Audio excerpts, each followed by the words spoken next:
हाँ जी, good evening friends. कैसे हैं आप लोग? आप लोगों का फिर से स्वागत है इस यूट्यूब चैनल पर जिसका नाम है जीके बाई मयंक सर। दोस्तों, हम लोग यहाँ पर बीकानेर का इतिहास कर रहे हैं। बीकानेर के इतिहास की एक क्लास हो चुकी है और आज हमारी इस क्रम में दूसरी क्लास है और इस क्लास के अंदर हम बीकानेर के इतिहास को पूरा कर देंगे। ठीक है, तो बिना समय को खराब किए हम लोग हमारी क्लास शुरू करते हैं। लास्ट क्लास में हमने सूर सिंह तक के शासकों को कवर किया था। सूर सिंह की जो मृत्यु है वो 1631 में हो जाती है। ठीक है, तो सूर सिंह की मृत्यु होने के बाद में नेक्स्ट जो शासक इस वंश में आ रहा है उसका नाम है कर्ण सिंह। ठीक है, नेक्स्ट शासक इस वंश में आ रहा है कर्ण सिंह। कर्ण सिंह की मेन बातें क्या हो जाएगी? तो कर्ण सिंह का जो शासनकाल है वो 1631 से लेकर 1669 तक आपको देखने को मिलता है। कर्ण सिंह की आपको उपाधि ध्यान रखनी है। कर्ण सिंह की जो उपाधि है वो है जांगलधर बादशाह। जांगलधर बादशाह, जांगलधर बादशाह की उपाधि भी इसने ली है। ठीक है, समकालीन शासक, समकालीन अगर मुगल शासकों की बात की जाए तो इसके काल में दो मुगल शासक आए थे। एक तो आया शाहजहां और दूसरा औरंगजेब। तो शाहजहां व औरंगजेब दोनों के ये समकालीन था। ठीक है, देखो मुगल उत्तराधिकारी युद्ध हुआ। शाहजहां के पुत्रों के अंदर मेनली औरंगजेब और दारा शिकोह, वैसे चार पुत्रों का नाम आता है लेकिन मेनली जो उत्तराधिकारी युद्ध हुआ वो औरंगजेब और दारा शिकोह के बीच में हुआ था। ठीक है, वैसे तो करण सिंह जो था वो इस उत्तराधिकारी युद्ध में न्यूट्रल रहा, तटस्थ रहा, किसी की तरफ नहीं रहा। लेकिन करण सिंह ने अप्रत्याशित रूप से यानी अप्रत्यक्ष रूप से पीछे से औरंगजेब की सहायता की थी। ठीक है, करण सिंह ने मुगल उत्तराधिकारी युद्ध में औरंगजेब की सहायता की और अपने पुत्रों को, एक का नाम है केसरी सिंह और दूसरे का नाम है पदम सिंह। ठीक है, इन दोनों को औरंगजेब की सहायता के लिए भेजा था। ठीक है, मुगल उत्तराधिकारी युद्ध में। और अगर कर्ण सिंह के बारे में बात की जाए तो कर्ण सिंह के समय में 1644 में मतीरे की राड़ हुई थी। मतीरे की राड़, राड़ मतलब झगड़ा। ठीक है, मतीरे को लेकर झगड़ा हुआ। देखो हुआ क्या कि ये मान लो कि इधर है बीकानेर और इधर है नागौर। ठीक है, बीकानेर और नागौर के बीच में ये मतीरे की राड़ हुई थी। बीकानेर का शासक था कर्ण सिंह। ठीक है, और नागौर का शासक था अमर सिंह राठौड़। अमर सिंह राठौड़। ठीक है, बहुत इंपॉर्टेंट है, कई बार इसमें से क्वेश्चन पूछा जाता है, ध्यान से देखना। ठीक है, देखो हुआ क्या कि यहां पर एक गांव पड़ता है नागौर और बीकानेर की सीमा पर। इधर नागौर में गांव पड़ता है जिसका नाम है जाखड़िया गांव। जाखड़िया, जाखड़िया गांव। ठीक है, और इधर गांव पड़ता है जिसका नाम है सिलवा गांव। सिलवा गांव पड़ता है बीकानेर की सीमा में और जाखड़िया गांव पड़ता है नागौर की सीमा में। ठीक है, तो देखो जाखड़िया गांव था ना, यहां का एक किसान था जिसका नाम था रुग्गा। ठीक है, रुग्गा किसान। रुग्गा किसान ने यहां पर अपने खेत के अंदर एक मतीरे की बेल उगाई। ठीक है, मतीरा उगाया, मतीरे की बेल लगाई। अब ये जो बेल है ये यहां से निकली और निकलते हुए बढ़ते बढ़ते बढ़ते बढ़ते सिलवा गांव में बीकानेर का एक किसान था जिसका नाम था रूपा किसान। इस रूपा किसान के खेत में पहुंच गई। ठीक है, तो इसके ऊपर मतीरे लग गए। तो इसको लेकर रूपा किसान और रुग्गा किसान दोनों के अंदर झगड़ा हो गया। रुग्गा किसान बोला जाखड़िया गांव वाला कि भाई ये मेरे खेत में लगी हुई है इसलिए इसके मतीरों पर मेरा अधिकार है। रूपा किसान सिलवा गांव बीकानेर वाला बोला कि भाई ये जो बेल है ये मेरे खेत में आ गई है इसलिए इस पे लगने वाले जो भी फल हैं, जो भी मतलब इस पे लगेगा, मतलब मतीरे लगेंगे, उस पे मेरा अधिकार होगा। ठीक है, तो ये दोनों किसान लड़ गए। इनको देखते देखते गांव वाले लड़ गए और खबर एंड में पहुंच गई बीकानेर और नागौर के शासकों के पास, यानी अमर सिंह राठौड़ और करण सिंह के पास में ये बात पहुंच गई। ठीक है, तो इसी मतीरे को लेकर अमर सिंह राठौड़ और करण सिंह इन दोनों के बीच में युद्ध हो गया। इसी युद्ध को मतीरे की राड़ कहा गया है। ठीक है, और इस मतीरे की राड़ का विजेता जो है वो बीकानेर के शासक कर्ण सिंह को माना जाता है। ठीक है, अमर सिंह राठौड़ ने इस बात की शिकायत करी, शाहजहां का मीर बख्शी था, शाहजहां है मुगल बादशाह, शाहजहां से इसकी शिकायत की कि भाई कर्ण सिंह ने ऐसे ऐसे कर दिया मेरे साथ। ठीक है, तो मुगल बादशाह शाहजहां जो है ना, इसका एक मीर बख्शी है, मीर बख्शी। मीर बख्शी कौन होता है? तो सेना नायक होता है, जिसका नाम था सलावत खां। ठीक है, तो अमर सिंह राठौड़ ने सलावत खां को इसकी शिकायत करी और सलावत खां को बोला कि भाई मेरी मुलाकात शाहजहां से करवा दो। अब ये जो सलावत खां था ना, ये कर्ण सिंह का बहुत ही प्रिय मित्र था, ये दोनों आपस में दोस्त थे। करण सिंह ने सलावत सिंह को कह दिया कि कुछ भी हो जाए, अमर सिंह राठौड़ को शाहजहां से मिलने नहीं देना है। ठीक है, तो सलावत खां जो है ये क्या करता है, इसको अमर सिंह राठौड़ को बार बार गोली देता रहता था कि हाँ कल मिलवाएंगे, परसों मिलवाएंगे, और अमर सिंह राठौड़ की शाहजहां से ये मुलाकात नहीं करवा रहा था। ठीक है, तो अमर सिंह राठौड़ जो है ना, ये खुद ही पहुंच गया आगरा। ठीक है, आगरा आ गया। आगरा में शाहजहां अपना दरबार सजाकर बैठा था, यहां पर सलावत खां भी मौजूद था। ठीक है, तो अमर सिंह राठौड़ जबरदस्ती शाहजहां के दरबार में घुस आया। ठीक है, जैसे ही ये शाहजहां के दरबार में घुसा, अमर सिंह राठौड़, सलावत खां नाराज हो गया। सलावत खां ने अमर सिंह राठौड़ को गंवार कह दिया कि तू गंवार आदमी है, तेरे को ये भी नहीं पता कि राजा से मिलते हैं तो पहले अपॉइंटमेंट लेके आते हैं, ये सब काम करते हैं, तू ऐसे कैसे घुस आया। तो इसने, सलावत खां ने भरे दरबार के अंदर अमर सिंह राठौड़ को गंवार कह दिया। अमर सिंह राठौड़ नाराज हो गया।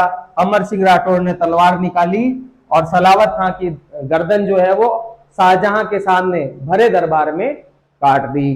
ठीक है, तो जब अपराध किया तो शाहजहां ने हाथों हाथ सजा भी मिली इसको।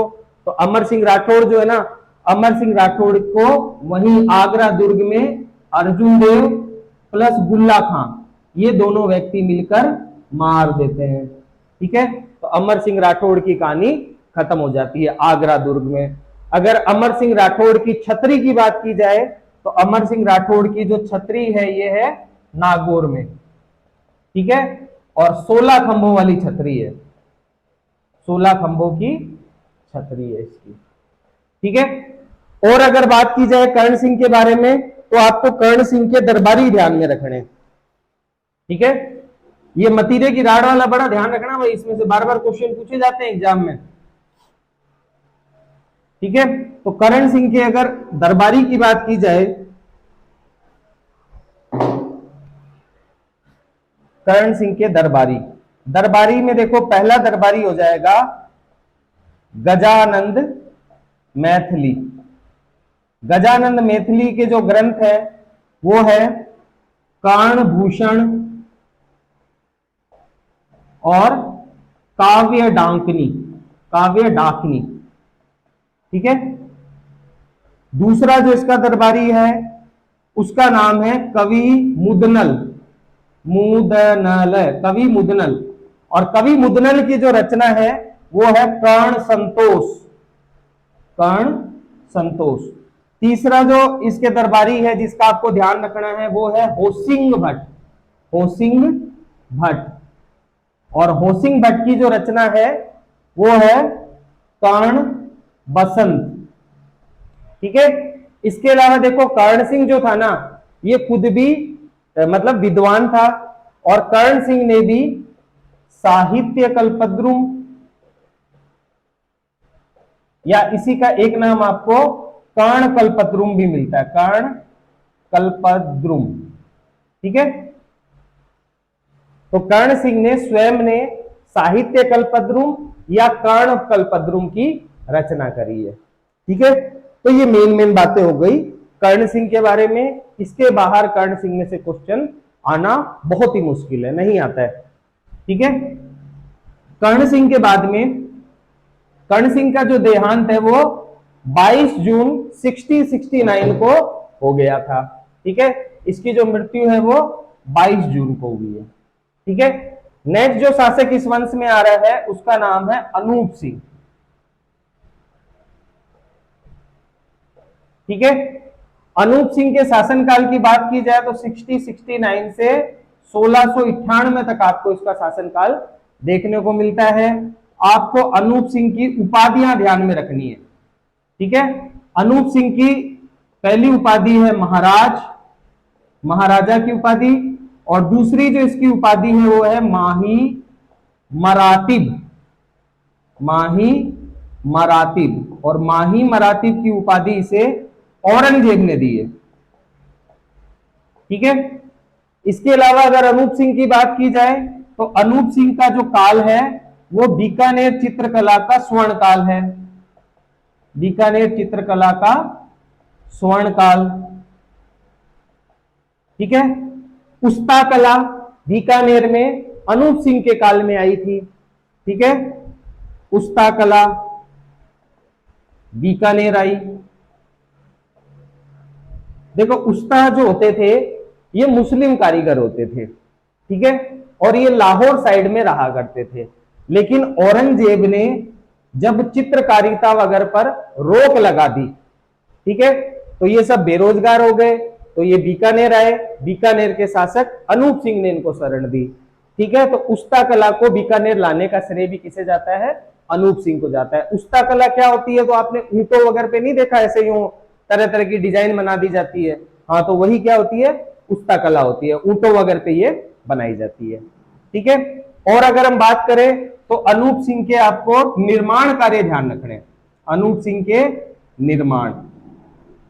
ठीक है, तो पहला निर्माण हो जाएगा, इसने अनूप संग्रहालय की स्थापना करी। ठीक है, दूसरा इसने अनूप लाइब्रेरी, ठीक है, संस्कृत लाइब्रेरी है ये, अनूप लाइब्रेरी की स्थापना करी। ये बीकानेर में कर रहा है। ठीक है, और यह जो अनूप लाइब्रेरी है ना, इसमें खजूर के पत्तों पर लिखी पांडुलिपियां हैं, खजूर के पत्तों पर लिखी पांडुलिपियां, पांडुलिपियां आपको बरामद होगी। ठीक है, इसके अलावा इसने जूनागढ़ दुर्ग में अनूप महल का निर्माण करवाया। अनूप महल का निर्माण कहां करवा रहा है? तो जूनागढ़ दुर्ग में करवा रहा है।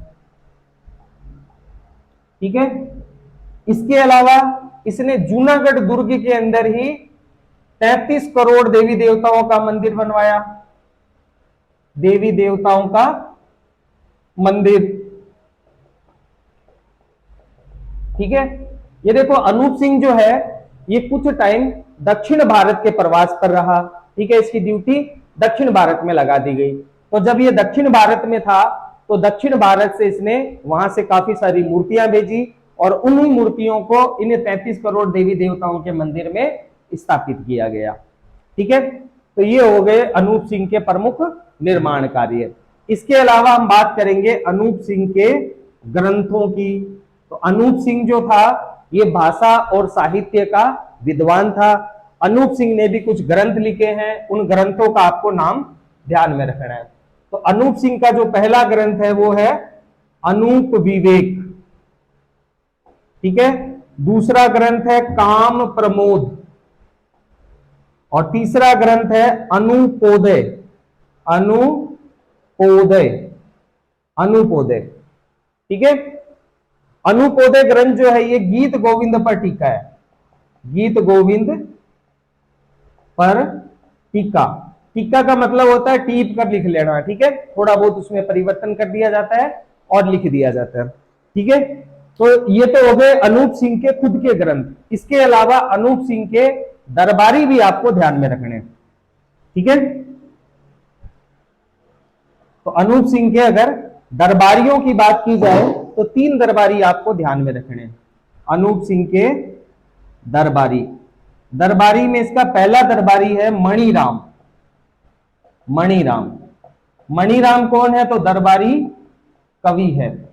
ठीक है, अनूप सिंह का दरबारी कवि है मणिराम के आपको ग्रंथ ध्यान में रखने हैं। मणिराम का जो पहला ग्रंथ है उसका नाम है अनूप व्यवहार सागर। ठीक है, अनूप व्यवहार सागर। और इसका जो दूसरा ग्रंथ है उसका नाम भी आपको ध्यान रखना है, अनूप विलास। अनूप विलास। ठीक है, इसका जो दूसरा दरबारी है उसका नाम है भाव भट्ट। अनूप सिंह का दूसरा दरबारी है उसका नाम है भाव भट्ट। ये कौन था? तो दरबारी, साहित्यकार तथा संगीतकार, दोनों ही था। ठीक है, अब इसके भाव भट्ट के भी ग्रंथ आपको ध्यान में रखने हैं। तो भाव भट्ट के 3 ग्रंथ हैं। ठीक है, पहला ग्रंथ है भाव भट्ट का अनूप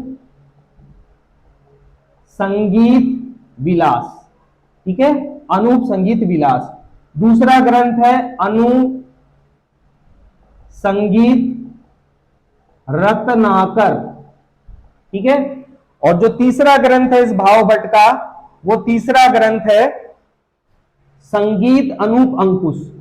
संगीत अनूप अंकुश, ये इसका तीसरा ग्रंथ है।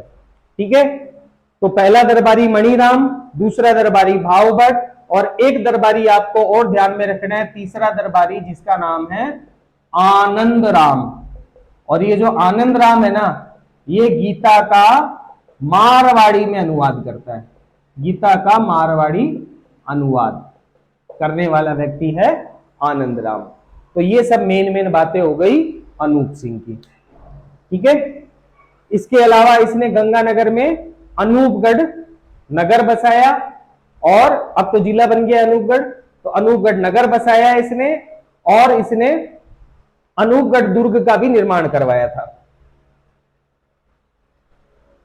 नेक्स्ट अगर बात की जाए इस वंश में, तो एक शासक आ रहा है जिसका नाम है स्वरूप सिंह। ठीक है, स्वरूप सिंह, इस लिस्ट में आपको नाम नहीं दिखेगा लेकिन आया था स्वरूप सिंह। देखो, अनूप सिंह और सुजान सिंह, इनके बीच में 2 वर्ष का अंतर है।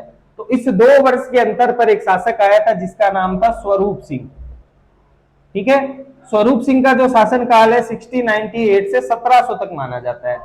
स्वरूप सिंह के अंदर से कोई भी क्वेश्चन नहीं बनता है, इसलिए स्वरूप सिंह को पढ़ने की जरूरत नहीं है।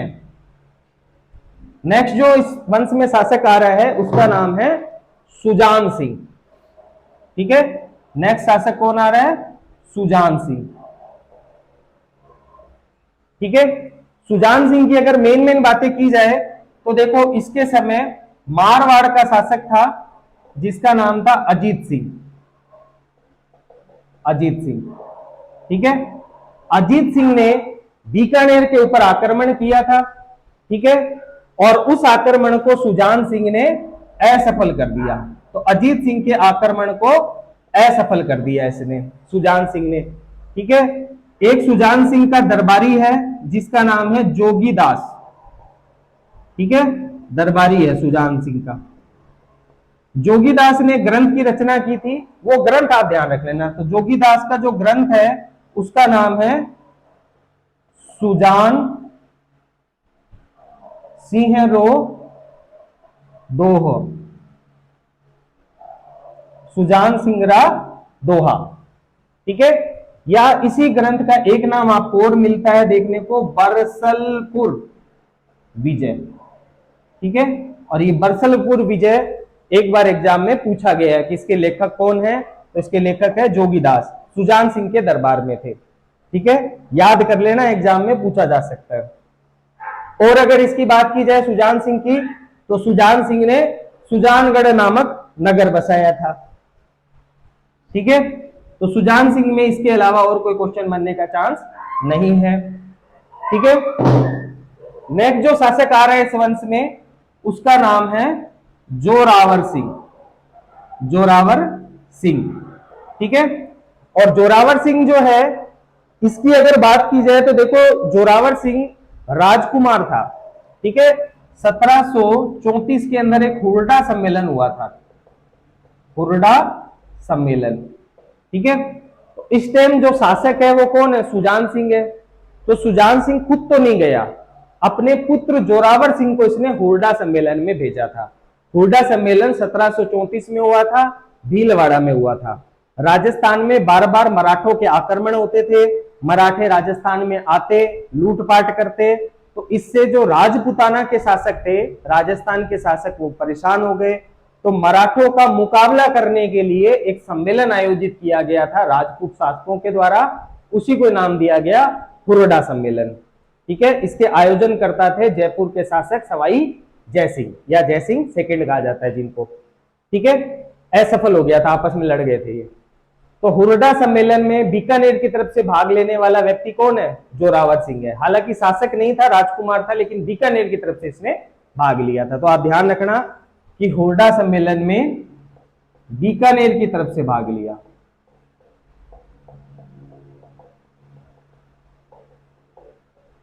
ठीक है, इस हुरडा सम्मेलन में इसने बीकानेर की तरफ से भाग लिया।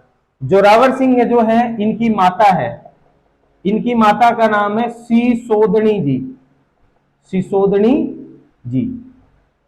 ठीक है, सिसोदनी जी ने बीकानेर में चतुर्भुज मंदिर का निर्माण करवाया, चतुर्भुज मंदिर का निर्माण करवा रही हैं।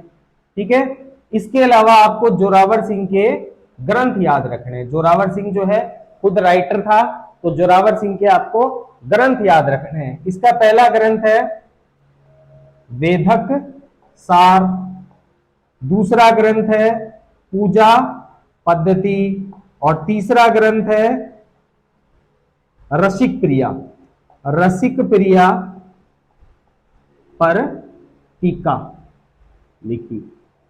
ठीक है, तो ये सब मेन बातें हो गई जोरावर सिंह के बारे में। इसके अलावा जोरावर सिंह में से ध्यान रखने का कुछ भी नहीं है। ठीक है, बस ये याद रखना कि बीकानेर से हुरडा सम्मेलन में भाग लिया था, बीकानेर की तरफ से।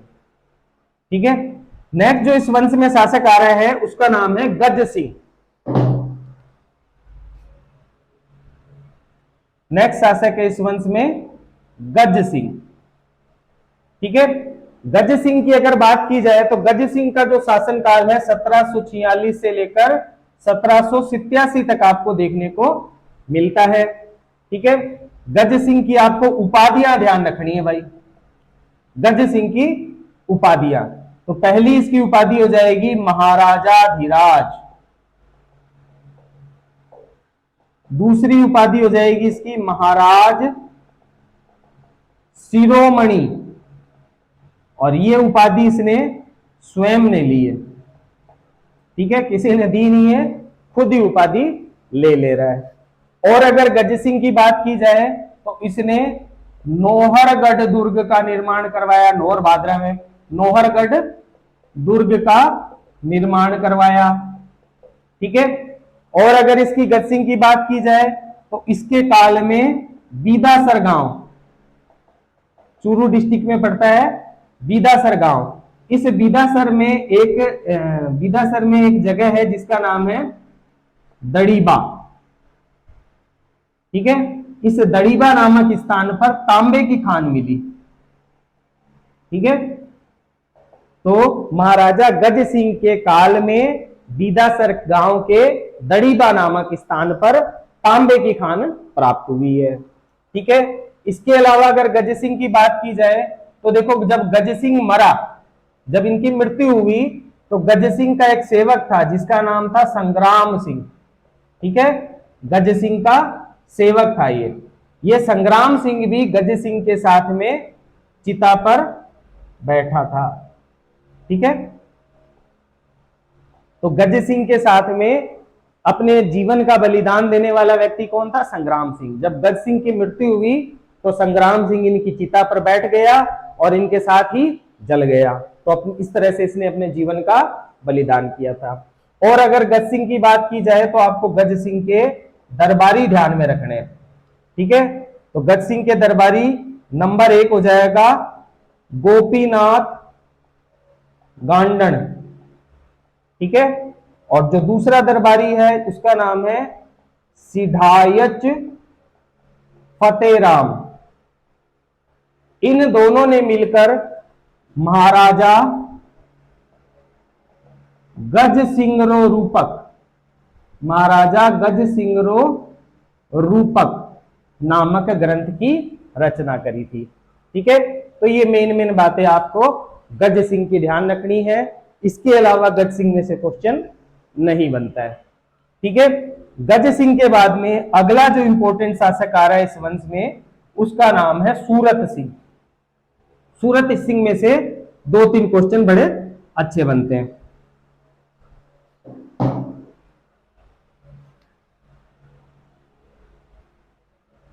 नेक्स्ट शासक है सूरत सिंह। ठीक है, सूरत सिंह का शासनकाल 1787 से लेकर 1828 तक आपको देखने को मिलता है।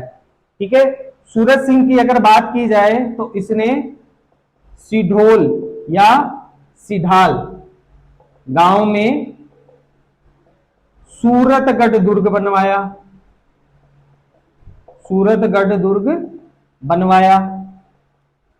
ठीक है, और अगर सूरत सिंह की बात की जाए तो इसके काल में, सूरत सिंह के काल में 2 बार अंग्रेज आक्रमण हुआ बीकानेर पर। अंग्रेजों ने 2 बार आक्रमण किया था।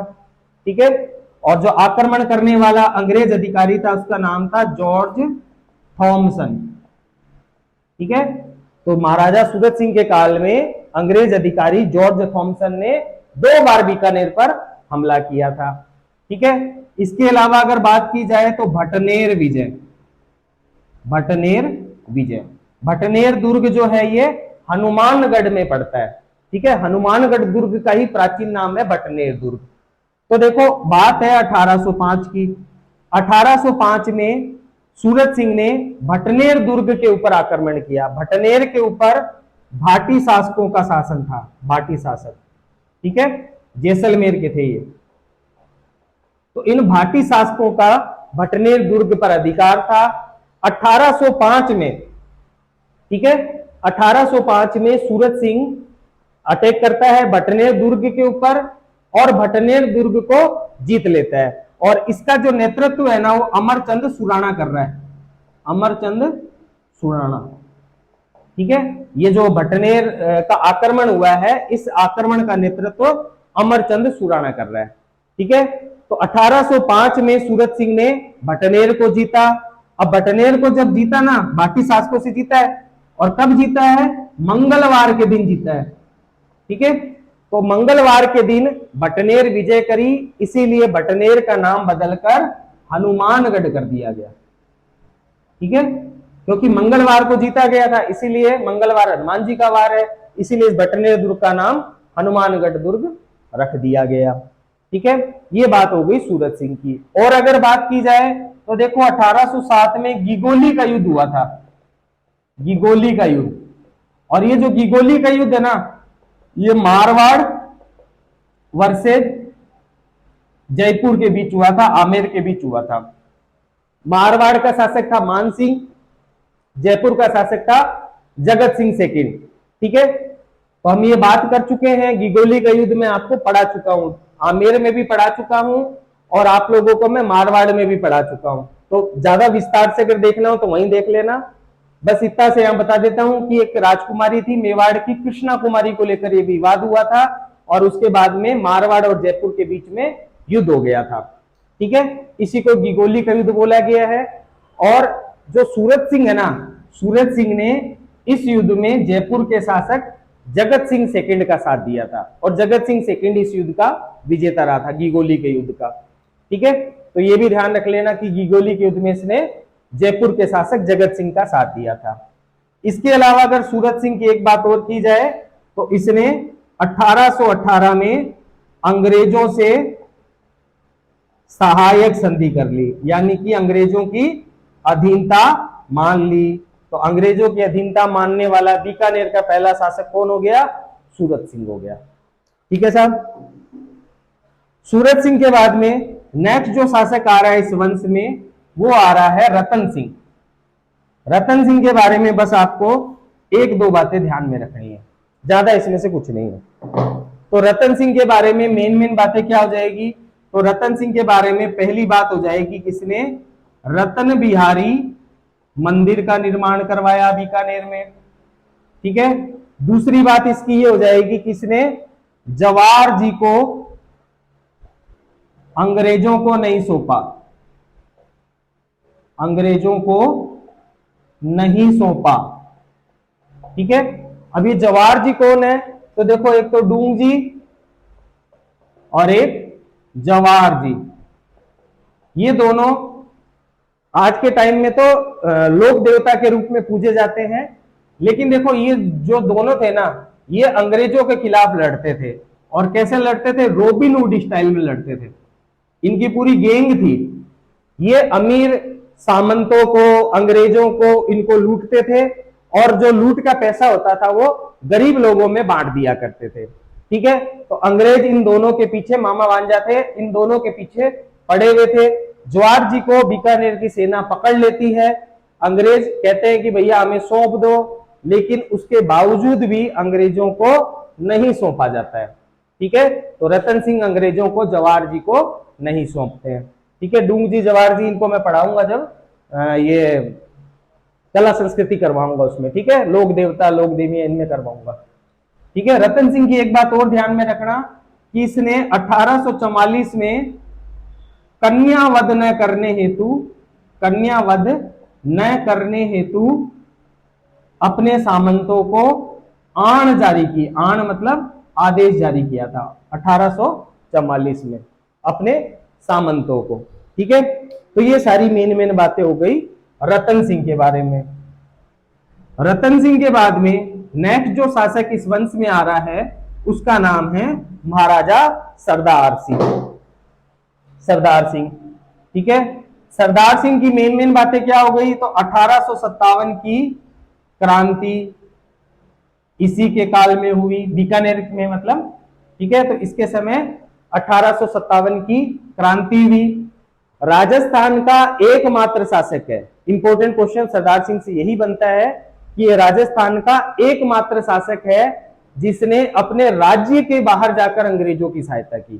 ठीक है। और जो भी शासक थे, कोटा के, जहां के भी थे, वो केवल अपने कोटा राज्य के अंदर ही सहायता करते थे। लेकिन ये भाई साहब तो अंग्रेजों की सहायता करने के लिए राज्य के बाहर निकल गए। ठीक है।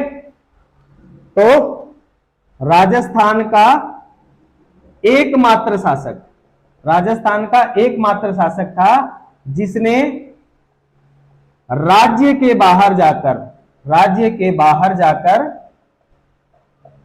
अंग्रेजों की सहायता की। ठीक है। अंग्रेजों की सहायता करी इसने। ये पता है, बाडलू पंजाब तक चला गया था। बाडलू पंजाब तक ये चला गया था अंग्रेजों की सहायता करने के लिए। ठीक है। तो अंग्रेज इससे खुश हो गए। अंग्रेजों ने इसे केसर ए हिंद की उपाधि दी। ठीक है। तो ये मेन बातें हो गई सरदार सिंह की। सरदार सिंह के बाद में नेक्स्ट जो शासक आ रहा है इस वंश में उसका नाम है डूंगर सिंह। डूंगर सिंह के बारे में आपको बस एक ही बात ध्यान रखनी है कि बीकानेरी भुजिया पापड़ का, बीकानेरी भुजिया पापड़ नमकीन का चलन इसी के काल में हुआ। ठीक है। इसी के काल में हुआ। तो बीकानेर से हो भाई तो भुजिया पापड़ भेज देना। ठीक है। तो बीकानेरी भुजिया पापड़ का जो नमकीन का चलन है वो इसी के काल में हुआ था। ठीक है। अब इस वंश का बहुत ही इंपॉर्टेंट शासक आ रहा है जिसका नाम है गंगा सिंह। शासन भी बड़ा लंबा करेगा ये गंगा सिंह। तो नेक्स्ट जो शासक आ रहा है इस वंश में उसका नाम है गंगा सिंह। ठीक है। गंगा सिंह का शासन काल है 1887 से लेकर 1943 तक। ठीक है। इतना लंबा इसका शासन काल है। गंगा सिंह की अगर बात की जाए तो गंगा सिंह की जो सैनिक शिक्षा है, गंगा सिंह की सैनिक शिक्षा देवली छावनी, अंग्रेजों की बनाई हुई थी। देवली छावनी टोंक, टोंक में पड़ती है। तो इसकी जो सैनिक शिक्षा है गंगा सिंह की वो देवली छावनी टोंक में हुई थी। और हमें गंगा सिंह की क्या बात ध्यान रखनी है तो देखो इसके काल में, गंगा सिंह के काल में 1891 में पीडब्ल्यूडी यानी कि सड़क निर्माण विभाग, सड़क निर्माण विभाग की स्थापना हुई बीकानेर के अंदर। ठीक है। और अगर गंगा सिंह की बात की जाए तो गंगा सिंह के काल में 1899 1900 में, ठीक है, प्रसिद्ध छप्पनिया अकाल पड़ा। ठीक है, छप्पनिया अकाल पड़ा। तो इस स्थिति में गंगा सिंह ने एक तो शहर पनाह तालाब, शहर पनाह तालाब और गजनेर झील का निर्माण करवाया। ठीक है, ये बात भी आपको ध्यान में रखनी है। छप्पनिया अकाल पड़ा था तो शहर पनाह तालाब और गजनेर झील का निर्माण कौन करवा रहा है? गंगा सिंह जी करवा रहे हैं। इसके अलावा अगर गंगा सिंह की बात की जाए तो देखो चीन में एक युद्ध हुआ था, चीन में एक युद्ध हुआ था जिसका नाम था बॉक्सर का युद्ध। ठीक है, ये युद्ध चीन में होता था। देखो चीनी लोग क्या करते थे, अंग्रेजों से छुटकारा पाना चाहते थे, तो वो लोग क्या करते, अंग्रेजों से छापामार पद्धति से युद्ध करते थे, अंग्रेजों के ऊपर हमला करते और रेगिस्तान में भाग जाते थे। ठीक है, इसी को नाम दिया गया बॉक्सर का युद्ध। और इस युद्ध में गंगा सिंह जी जो है सन 1900 और 1901 इसमें भाग लेने के लिए गए थे। अब ये लोग क्या है कि जब चाइनीज लोग थे वो अंग्रेजों पर हमला करते और गोभी के मरुस्थल में भाग जाते थे। तो मरुस्थल में मतलब मरुस्थल के लोगों को पकड़ना है तो कोई मरुस्थल के आदमी को बुलाना पड़ेगा, इसलिए गंगा सिंह को बुलाया गया, अंग्रेजों के द्वारा बुलाया गया। तो गंगा सिंह चीन गए और अपने साथ में ऊंटों की सेना ले गए, ऊंटों की सैनिक टुकड़ी लेके गए। ठीक है, और इस सैनिक टुकड़ी का नाम आपको ध्यान रखना है, गंगा रिसाला इसका नाम था। ठीक है, तो ये क्वेश्चन भी पूछा गया एग्जाम में कि बॉक्सर के युद्ध में ऊंटों की टुकड़ी लेकर जाने वाला व्यक्ति कौन था? गंगा सिंह था। और उस ऊंटों की टुकड़ी का क्या नाम था? तो गंगा रिसाला इसका नाम था। ठीक है, बॉक्सर के युद्ध में भाग लिया इसने, इसलिए अंग्रेज खुश हुए और काफी इसने सफलता पाई यहां पर गंगा सिंह ने। ठीक है, तो अंग्रेज इससे बहुत खुश हुए। अंग्रेजों ने गंगा सिंह को केसर ए हिंद की उपाधि दी, केसर ए हिंद की उपाधि दी। ठीक है, इसके अलावा बात करें तो गंगा सिंह ने अंग्रेजों की तरफ से प्रथम तथा द्वितीय दोनों विश्व युद्धों में भाग लिया।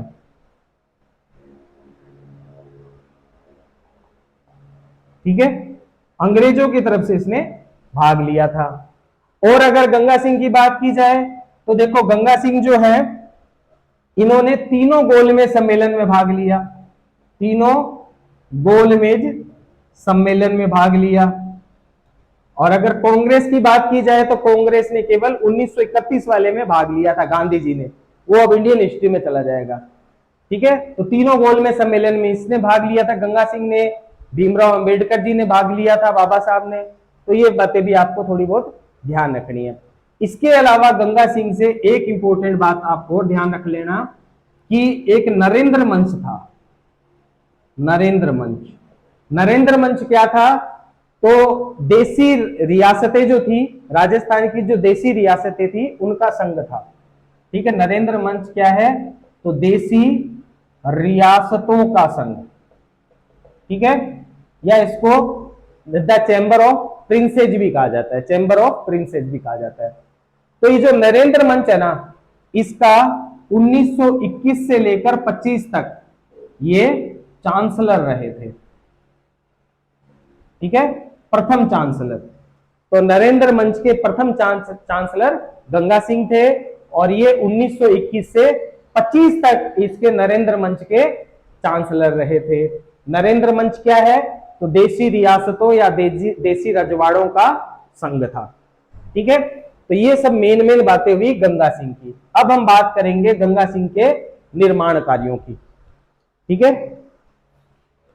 तो नेक्स्ट आपको ध्यान में रखना है गंगा सिंह के निर्माण कार्य।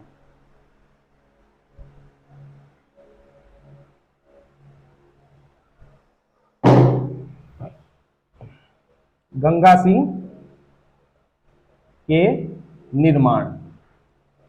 तो गंगा सिंह के निर्माण में पहला निर्माण आपको ध्यान रखना है कि 1927 में इसने गंग नहर का निर्माण करवाया।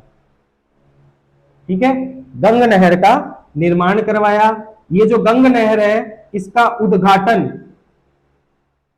लॉर्ड इरविन ने किया। लॉर्ड इरविन कौन था? भारत का गवर्नर जनरल था। ठीक है, लॉर्ड इरविन ने इसका उद्घाटन किया था। अब देखो गंग नहर ये लेकर आया, इसीलिए इसको राजपुताने या आधुनिक भारत का भागीरथी कहा जाता है। ठीक है, मोस्ट इंपोर्टेंट लाइन है, याद रखना कि राजपुताने या आधुनिक भारत का भागीरथी किसे कहा जाता है? तो महाराज गंगा सिंह को कहा जाता है। दूसरा इसका निर्माण कार्य आपको ध्यान रखना है कि इसके शासन के 50 वर्ष पूरे हो गए। ठीक है, जब गंगा सिंह के शासन के 50 वर्ष पूरे हुए तो गंगा सिंह ने गंगा गोल्डन जुबली संग्रहालय की स्थापना करी। ठीक है, गंगा गोल्डन जुबली संग्रहालय की स्थापना करी और इसका जो उद्घाटन है वो लॉर्ड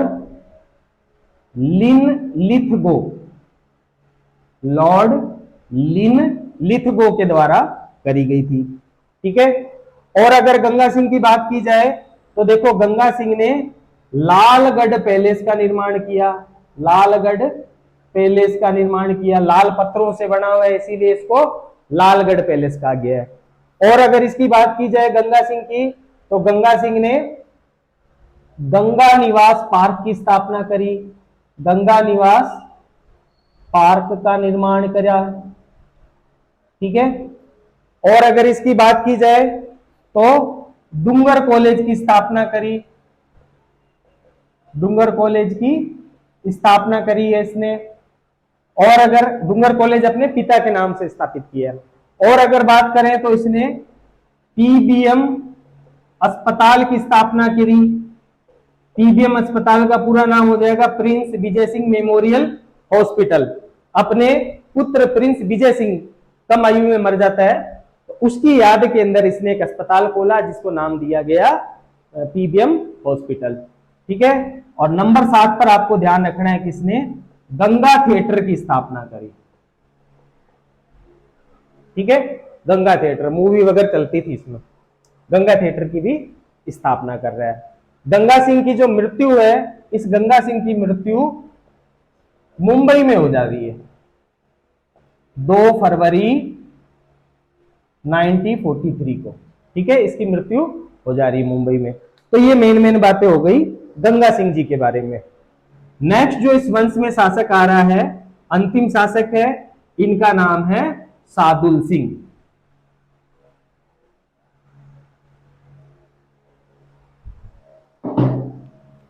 तो नेक्स्ट शासक या अंतिम शासक है सादुल सिंह। सादुल सिंह की प्रमुख बातें क्या आ जाएगी? तो बीकानेर का अंतिम शासक।